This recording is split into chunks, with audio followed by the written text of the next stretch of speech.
जी नाजरीन, तो आप देख सकते हैं ये बैठी है मधुमक्खियाँ और इसमें यकीनन शहद भी होगा। अभी हम इसको उतारने वाले हैं। हाँ जनाब, उतारें जी आप। हम देखें कितना शहद निकलता है इसमें से। कितना शहद तो दिख रही नमा, क्या अंदाजा है आपका? ये होना को 5 किलो शहद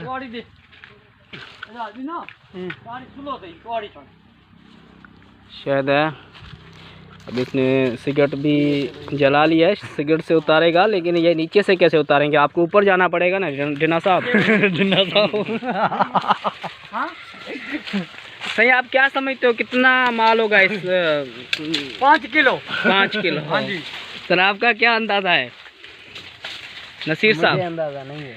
इन बच्चों को काटे नहीं ले, ये मधुमक्खियाँ काट नहीं ले। 10 काटेगी कि नहीं? जी जनाब, आप देख सकते हैं डिनो साहब अभी ऊपर हैं और अभी ये धुआं और ये मधुमक्खियाँ उड़ेंगी और हमें नहीं काट लें कहीं। ओए कोई भागे भाई। उड़ पड़ी। और भाई क्या समझते हो? कुछ भी नहीं है इसमें। कुछ भी नहीं ना, माल अच्छा था। उतार के लाए, देखिए भाई कितना माल है। मैंने रखे थी अपने बच्चों के लिए, मैंने कहा खांसी में काम देंगी, लेकिन भाई पंजाब से आया हुआ है तो मैंने कहा यार आप ले ले। जी जनाब, ये हो गई 5 किलो माशाल्लाह। 5 किलो। चलो भाई, इसका नसीब था। अभी क्या करेंगे आप? इसको बेचेंगे, खाएंगे? खाने के लिए भाई, छोटे छोटे बच्चों की खांसी के लिए। चलो माशाल्लाह जी, अच्छी बात है, अल्लाह ताला आपकी नसीब करे। जी जनाब, आपने देखा होगा ये शहद था और शहद की मक्खियाँ, और ये ढूंढ रहे हैं शायद इनको और मिल जाए कहीं।